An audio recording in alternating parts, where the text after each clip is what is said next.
oficial de parte de la Secretaría Académica. Muchas gracias a todos los presentes, seguramente se irá sumando más integrantes. Le damos las gracias tanto a Marco local, que tuvo la iniciativa de este taller conversatorio online, y a Roberto, compartir desde Santiago de Chile también esta charla y esta enseñanza, porque para muchos de nosotros es una enseñanza. Así que en el marco de estos conversatorios, que ya llevamos más de 40, aprovechando la posibilidad de estar en casa, tomar un mate y de paso aprender, no tengo más que palabras de agradecimientos para Roberto Opaso Barrientos, y bueno, estamos a disposición para seguir llevando a cabo todos estos planes que hicimos en un ratito. Muchas gracias y mucha suerte en la conferencia. Muchas gracias, Claudia. Muy bien. Entonces damos comienzo a este conversatorio que hemos decidido llamar Hacia un nuevo derecho. Bien, aproximaciones sobre la incidencia del coronavirus en el derecho local, regional e internacional. Con el doctor Roberto Opaso Barrientos. Hola, ¿cómo estás, Roberto? Marco, muchas gracias por la invitación, un honor. Nos une una gran amistad. Recién recordábamos el encuentro fraternal que hemos tenido hace 3-4 años atrás en Santiago de Chile. Exacto. Donde estábamos llevando adelante un imaginario que tenía que ver con desarrollar cuestiones del derecho, pero de un nuevo derecho, o sea, de una nueva forma de entender el derecho. Y de ahí parte también un derecho sustancial que va a ser nuevo. Exacto. Me interesaría escuchar, Roberto, un poco tu historia a la fecha, qué significa la revista Nuevo Derecho y hacia dónde vamos próximamente en las mejores salas. Adelante. Perfecto. Muchas gracias, Marco, por la invitación. Un saludo fraterno a todos los asistentes que están viendo este conversatorio. Respondiendo a tu pregunta, cuando uno habla del derecho y uno empieza a estudiar, tú te das cuenta que existe casi un mundo muy dogmático, en definitiva, que es casi que intocable, hay verdades, hay ciertos dogmas, que a veces sí, son pilares que en definitiva fundan el conocimiento y muchas veces nutren, ¿cierto?, la ciencia y las nuevas formas de discutir. Pero cuando tú tratas de criticar o a lo mejor entrar un poco o hilar más fino en estos dogmas jurídicos, te das cuenta que hay un cierto rechazo a, oye, esto se ha tratado así por un asunto de pacto social, venimos tratando estos temas desde 1800, entonces son temas que están totalmente anquilosados al ordenamiento jurídico de cada país. Me imagino, al menos así acá en Chile, imagino que en Argentina debe ser a lo menos similar. Entonces, esa tradición jurídica que hay que respetar, por supuesto. Yo en ningún caso piensen que estoy planteando, hablamos estas maneras de pensar o de venir tratando el derecho, pero tratar de ir desarrollándolo. Y eso es una materia que pueden hacer desde los estudiantes hasta los profesionales con más experiencia. Y en definitiva eso es parte del nuevo derecho, es un activismo jurídico, un activismo que trata de ver, perfecto, aquí entre estas dos posturas que son antagonistas en tribunales, ¿cierto?, en los libros, están estas funciones, estos temas más eclécticos, que es una combinación entre uno y otro. Hay más cabida para otras formas de ver el derecho, pensando en que hay circunstancias que en los tiempos actuales, ya sea la pandemia o movilizaciones sociales, exigen, ¿cierto?, de la clase política, que en definitiva son los que legislan y hacen el cuerpo armado, ¿cierto?, legal, que en definitiva nosotros estamos llamados a interpretar. Y justamente en esa interpretación es donde nosotros tenemos que entrar a generar nuevo conocimiento, nuevas discusiones y en definitiva un nuevo derecho. Perfecto. Dentro de los asistentes a la charla tenemos profesionales del derecho, propiamente dicho, gente que está colegiada, son profesionales, son abogados en el Colegio de Mar del Plata, en Argentina. Vamos a geolocalizarnos. A su vez, estudiantes de la Facultad de Derecho, del Seminario de Argumentación Jurídica, muchos de ellos, agradecemos la asistencia de todos, a integrantes del grupo de investigación y argumentación jurídica. Roberto, te comento, ya podés empezar a grabar la conversación, el conversatorio. Perfecto, sí. Aparece recording, ya está grabando. Perfecto. Muchas gracias. Bien, entonces, a todos los que asisten hoy a esta charla, agradecemos muchísimo. Como dijo la doctora Oviedo, que dio la presentación a esta charla, estamos frente a una situación particular, ¿bien? Porque estamos hablando de un nuevo derecho de muchos profesionales o gente que está por terminar la carrera y va a iniciar este camino, que puede ser, como decía Roberto, un camino que se rige por ciertas tradiciones, por cierta rigidez, o puede optarse por un nuevo derecho. Por ejemplo, están las plataformas virtuales que han dado vida a muchas relaciones como esta, ¿no? La que se plantea en una revista como Nuevo Derecho. ¿Nos podés contar un poco de qué se trata el proyecto Nuevo Derecho? Sí, ningún problema. Nuevo Derecho nace el año 2013, nace como un proyecto de un grupo de profesionales de la Universidad Central acá de Chile, justamente tratando de ver y generar nuevo contenido. Y nos dimos cuenta que fue tomando vuelo, fuimos llamando a más personas, combinamos un grupo de 10 profesionales, que en el día de hoy se distribuyen por distintas aristas del derecho, algunos en el sector público, otros en el sector privado, otros independientes, otros ya en empresas, otros en el sector, en organismos públicos sin fines de lucro. Ante eso, en definitiva, tú te das cuenta que, con esto quiero decir que hay un montón de esferas alrededor del derecho, propiamente de la profesión activa, que están interesados en generar una nueva forma de pensar. Pero esa nueva forma de pensar, la verdad es que no tiene una validez si es que tú no la transmites, no la publicas y no la difundes. Nosotros con Nuevo Derecho no solamente estamos hablando de que queremos generar un nuevo derecho, sino que además creemos en la libertad de generar y difundir nuevo conocimiento. No solamente creamos, sino que también nos preocupamos de difundir. Y en ese sentido no tratamos de cerrar las puertas. Muchas veces las revistas que están ya indexadas, que llevan muchos años en el rubro, sobre todo regional, latinoamericano, se ponen muy estrictos. Y es verdad, tienes que tener un cierto grado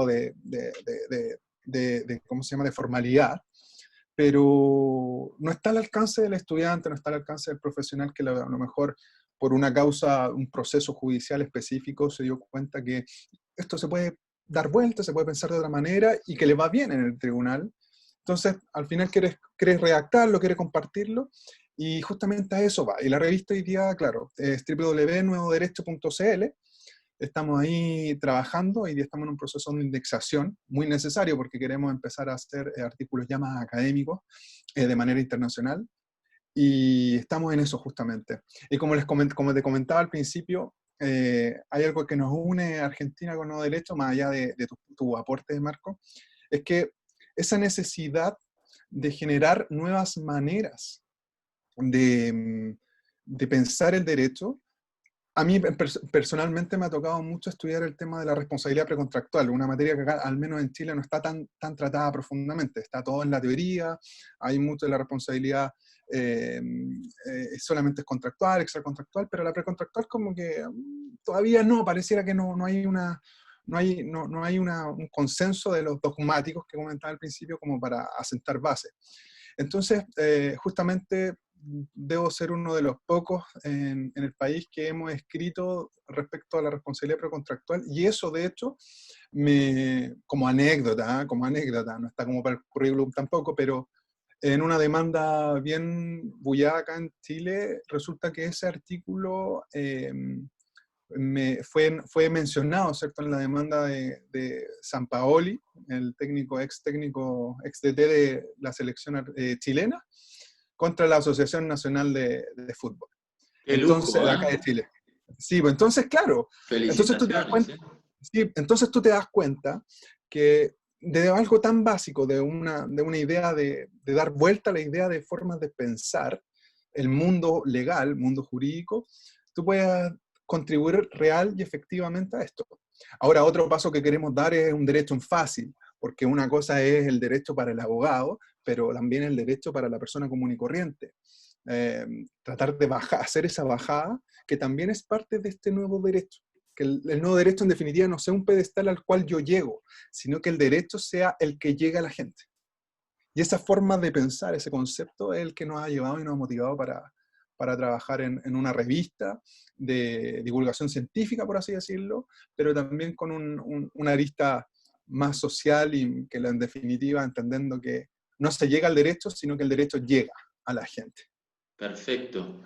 Es que me quedo con esta última parte que decías, conexión del derecho con la gente. Qué importante es la democratización del conocimiento, y en el caso de nuestro campo de estudio y de trabajo, el del derecho, ¿no?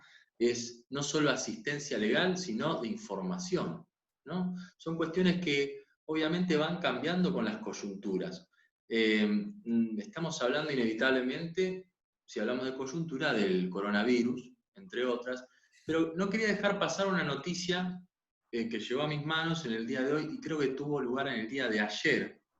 Un juzgado de familia de Santiago ordenó la inscripción para que una niña tenga 2 madres. Esto es una situación, una inscripción histórica, ¿no? Sí. Entonces, cómo van cambiando las concepciones del derecho es una realidad, sea por la coyuntura o la propuesta de uno inmediata. Exacto. Sí, mira, esa noticia nos pilló a todos un poco desprevenido. No obstante, yo soy amigo de Juan Enrique Pi, que es el abogado que llevó esa causa, que dio una vuelta bien rara, porque tú por lo general cuando tú te vas a estos derechos, quiero ejemplificar que en lo simple está la clave de muchas cosas. Resulta que Juan Enrique lo que hizo con esta pareja se fue a la Corte de Apelaciones, después Corte Suprema, y trató de ingresar por el Tribunal Constitucional, ¿cierto? Para hacer este reconocimiento de que en definitiva este niño, o sea, que esta familia, que está compuesta por 2 madres, era una familia común y corriente, cosa que yo también creo, pero la concepción legal positivista dice que el matrimonio o la familia hay padre y madre, o sea, hombre y mujer. Entonces, si te va a la interpretación estrictamente positivista, no tendría lugar, y así lo dijo la Corte de Apelaciones, la Corte Suprema y obviamente el Tribunal Constitucional. El asunto es que la solución se vio en tribunales ordinarios, en estos tribunales de familia, como una acción de reconocimiento de filiación, que es un trámite muy simple, o sea, es mucho más simple que irse a la Corte de Apelaciones o irse a la Corte Suprema para ir a debatir principios constitucionales, internacionales y de derechos humanos. Entonces, al final, en la acción más simple, Juan Enrique logró este acierto que en definitiva es un reconocimiento que da la esperanza a muchas familias acá en Chile para poder adoptar a un niño o niña. Ahora, el asunto es que en Chile no trabajamos como en el common law, sino que en definitiva el caso se ve caso a caso, ¿ya? O sea, no sienta tanto un precedente, porque en definitiva, si cae en otro tribunal distinto, vamos a estar al criterio de ese tribunal. Pero sin duda, claro, el asunto que se genera la esperanza, ¿cierto? Que en definitiva va generando un derrotero que debiese ser más amplio para el futuro. Totalmente, y las miras estarán puestas tal vez en el cambio de cuestiones estructurales de nuestras concepciones mentales que luego impactan en el derecho, las cuestiones sociales. Otra cuestión que me llamó mucho la atención, no solo cambian las decisiones, las resoluciones judiciales, las normativas, también empieza a pensarse tal vez otros tipos de organismos que puedan interactuar con la justicia. En este caso me llamó la atención una comisión que nace a partir del coronavirus en el control de recuento de las muertes que se están produciendo en Chile. Esta comisión se está aprobando, está en proceso de aprobación. ¿Estás al tanto de esto? Mira, la verdad es que ese tema es sumamente polémico acá en Chile porque hay cifras que claro, depende mucho de qué es lo que... El acta de defunción de muchas personas es COVID-19, sin perjuicio de que hay otras personas que tuvieron a lo mejor un paro cardiorrespiratorio, que no necesariamente tiene que ver con el coronavirus, pero resulta que esa persona estuvo hace una semana en contacto, que ya falleció, estuvo hace una semana en contacto con alguien que tuvo coronavirus, entonces ahí hay un tema de criterio que incluso no está tan aceptado por la OMS. De hecho, el ministro de Ciencia y Tecnología, que es un ministerio recientemente estrenado acá en el país, hace esa prevención de que van a cambiar el protocolo de fallecidos, que hoy día, de hecho, por primera vez, son 192 fallecidos, el día de hoy se registran, lo cual es un aumento considerable, pero sigue habiendo una tasa de mortalidad en el país de 1.1%, que no es por mirar en menos, en absoluto, es sumamente grave y es sumamente triste, pero se van haciendo en definitiva una proporción de un criterio que responde a un nuevo organismo que tú dices que va cambiando los mecanismos de conteo, no tanto de mortalidad, sino que además de gente que contagia. Sí, es llamativo la cantidad de fallecidos en este conteo con relación a nuestro país, por ejemplo, porque sabemos de lo vasto de un territorio y de otro, y esto llama muchísimo la atención, los números y las leyes que van naciendo a partir de todo este contexto, de esta situación.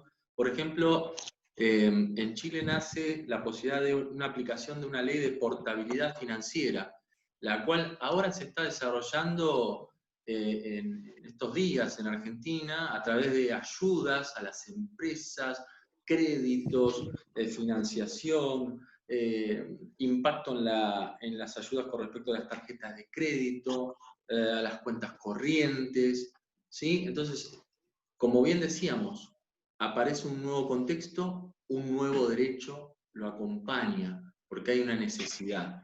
¿Bien? Exacto. Pero bueno, son cifras alarmantes. A nosotros nos llama también la atención esta distancia importante con respecto a lo territorial, ¿no? Sé que muchos de quienes están conectados en estos momentos tienen preguntas para el doctor Roberto.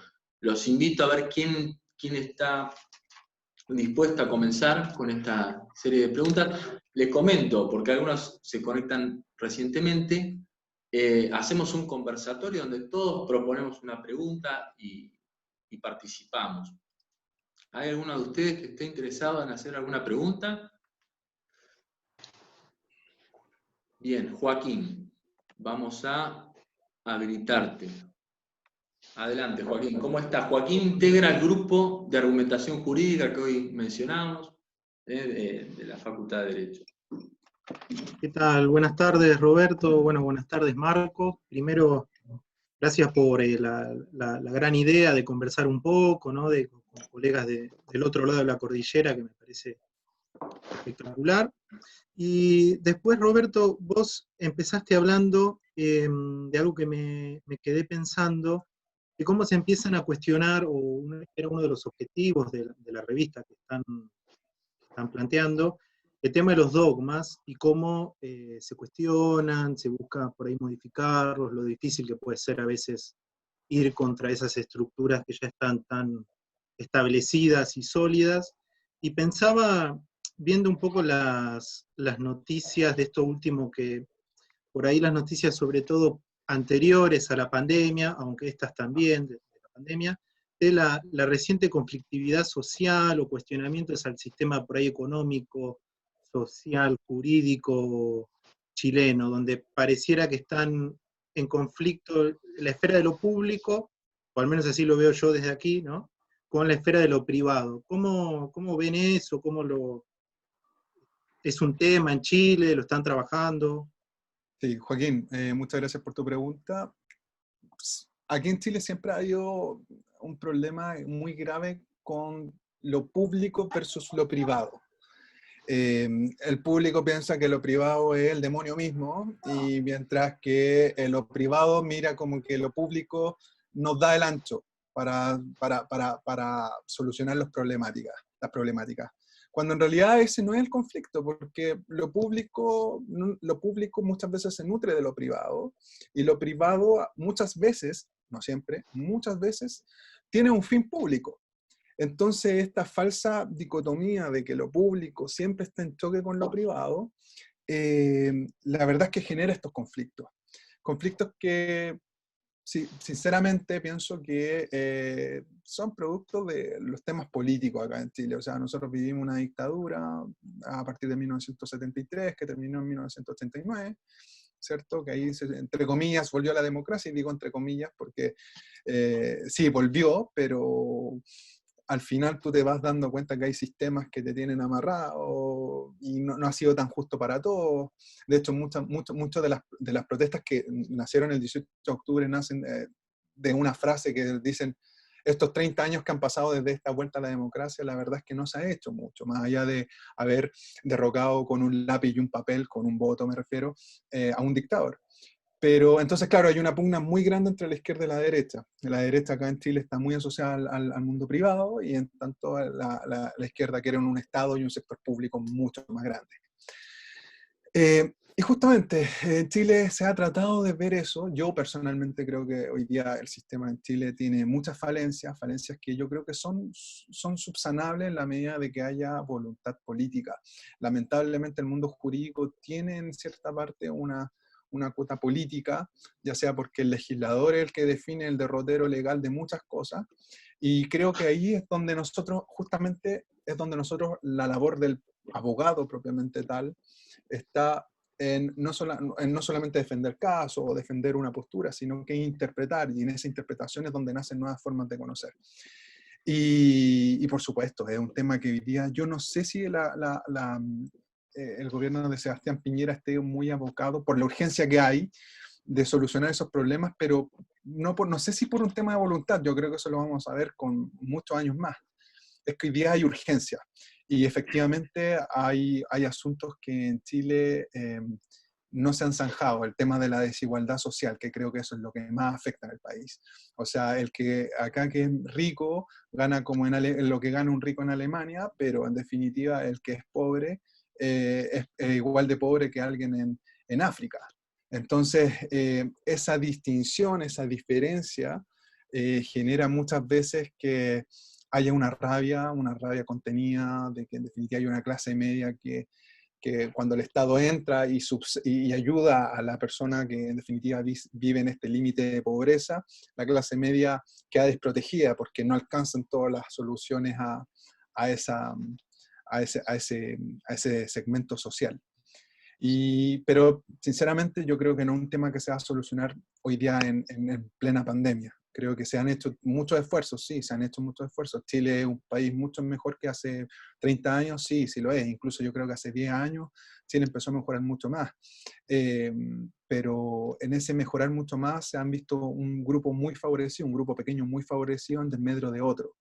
Y es justamente eso es lo que se está viviendo. Yo creo que hoy día hay un tema de más, aquí en Chile, de discusión más filosófica entre lo que es el liberalismo, por así decirlo, contra las personas más dogmáticas de que están, cierto, que quieren más neoliberalismo y otras que quieren más Estado. Pero en definitiva, ninguno de los dos en estos años, porque en estos 30 años desde vuelta de la democracia hemos tenido, tanto ha estado el socialismo acá en Chile, la socialdemocracia, mejor dicho, con Michelle Bachelet, Ricardo Lagos, y después la derecha, con Sebastián Piñera. Entonces, ambos han tenido las posibilidades, pero en una y otra siempre se ha visto perjudicados las mismas personas de siempre. Y como te digo, si esas cosas no se solucionaron en 30 años, mucho menos va a pasar en un periodo de crisis. Y ahí es donde se extiende un poco la solución que nosotros podemos dar. Tratar de generar nuevos conocimientos, generar nuevas interpretaciones. A veces en los periodos de crisis es cuando uno encuentra realmente las soluciones. Pero hoy día justamente, como decía Marco, nombraste la ley justamente de cambio de portabilidad financiera. que claro, uno dice acá de portabilidad financiera, es decir, que tu cuenta de ahorro que tienes en un banco la puedes llevar a otro banco sin problema. O sea, ¿no? En definitiva, tú te llevas tu plata, llevas las mismas condiciones, te la llevas a otro banco. En definitiva, para hacer el mercado o sea, que compitan más entre las bancas y puedas tener la libre elección de a lo mejor cambiar tus créditos, de a lo mejor mejorar las condiciones en las que la aprobaste. Y son situaciones que uno dice, se vieron en periodo de crisis, pero generan cambios a largo plazo. O sea, es un beneficio siempre para el ciudadano, pero son temas que a lo mejor no a todos les beneficia. O sea, mucha gente que está fuera en esta línea de la pobreza no tiene cuenta bancaria, tiene la cuenta bancaria que te da el Banco Estado. Entonces, en ese sentido, es difícil ver una solución desde mi punto de vista, ahora en pandemia. Creo que es un momento que Chile tiene que empezar a discutir realmente qué es lo que quiere. Porque en 30 años hemos tenido de A y B, y A y B no nos ha gustado. En esta discusión, Roberto, discúlpame, que mencionas sí, adelante. Una discusión justamente que tiene que ver con cómo se llevan muchas cuestiones adelante, entre ellas cuestiones que atañen a la justicia. Tengo dos personas que quieren preguntar, una es Mariano y otra es Macarena. Sí. Mariano va a hacer la siguiente pregunta, que justamente tiene que ver con esto, con cuestiones relativas a lo que está ocurriendo en materia de justicia actualmente. Hola, buenas tardes, Roberto. ¿Cómo estás? Mariano, muy bien, mucho gusto. No, quería preguntarte actualmente y como consecuencia de la situación del COVID-19 allá en Chile, ¿cómo está funcionando la justicia? Principalmente la parte civil y comercial. Me interesa porque yo trabajo en un juzgado civil y comercial y constantemente hay modificaciones, se está atendiendo mucho la digitalización y bueno, me interesaría la experiencia tuya que puedas compartir. Sí, Mariano, ningún problema, mucho gusto.